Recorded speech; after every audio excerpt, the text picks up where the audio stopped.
My guest on the Culture Crawl is Tim Hankewich, maestro of Orchestra Iowa, who stops in periodically throughout the season to plug upcoming shows. First off, hope you had a nice break. I know you tried to get out of town a little bit during the holidays after the big Christmas extravaganza.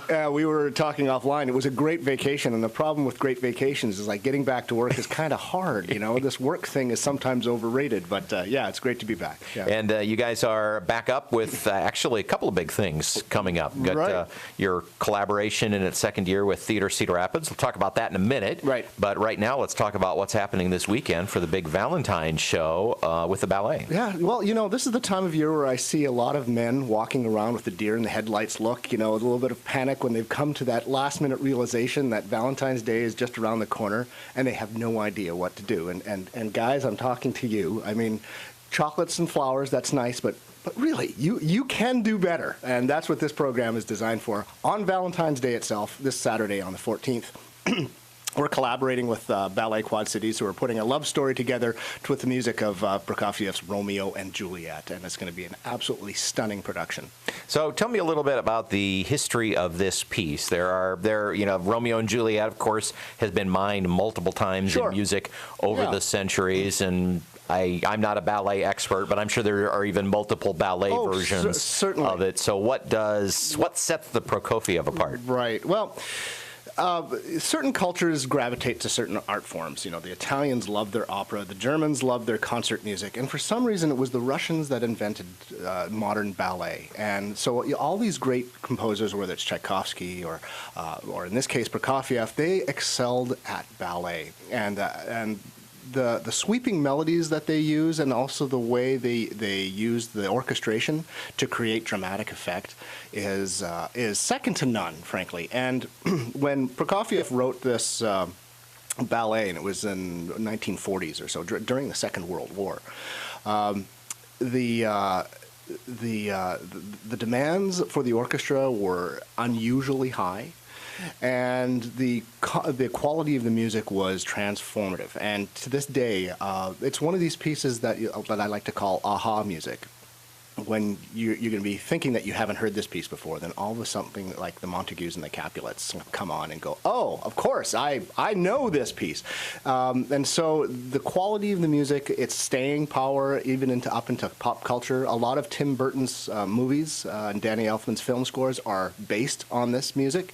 That it's sort of been absorbed by our culture today, and that's why today this is it is the authoritative musical depiction of Romeo and Juliet.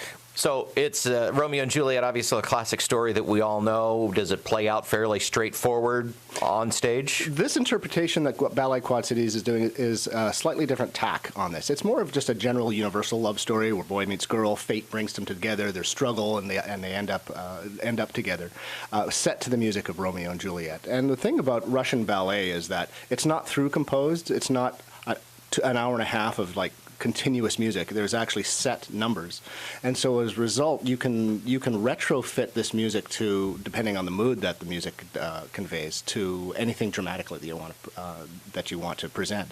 No, this is more of an abstract interpretation of the music with a loose love story on top of it. Okay, so not necessarily a tragic ending. Not necessarily. I would tell you, I'm not going to share that how it ends, because so it you could go think either way. You think you know how it's going to end, but guess what? You might not. Yeah, exactly right. Yeah, actually, and that's actually some of the genius of their choreography. It does leave it kind of ambiguous at the end. Yeah.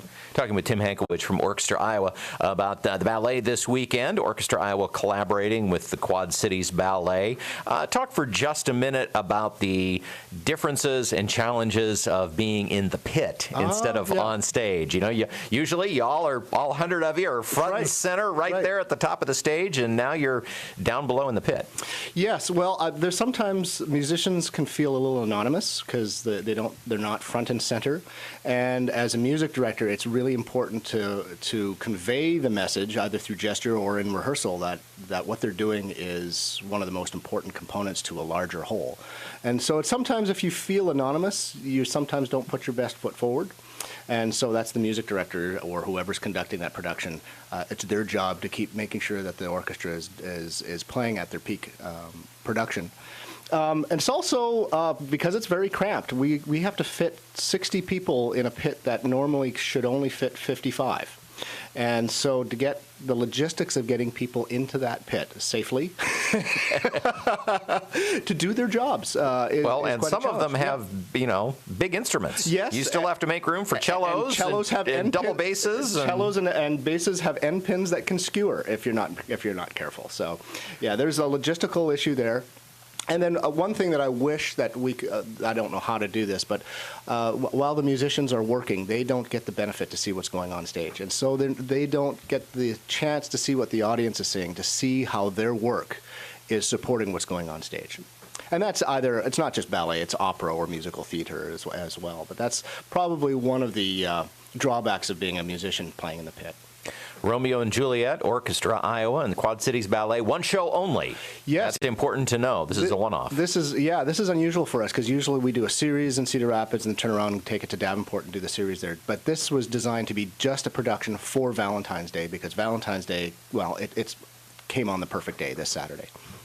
And before you go, you won't be back before you do the Rodgers and Hammerstein show. And I know that's right. in the future for you. You haven't really started looking at that too carefully because you're rehearsing this. But give us just kind of a general summary of what's happening with that. Partnerships are the mother's milk of any nonprofit organization. We just spoke lengthily about our collaboration with Ballet Quad Cities. But this next concert at the end of February, I think it's the 29th. And 29th through March 1st. Right, is our collaboration with Theatre Cedar Rapids, and it's a Rodgers and Hammerstein program. It's a highlight of all the greatest Rodgers and Hammerstein musicals, whether it's The Sound of Music, Oklahoma, or South Pacific, and all those great ones.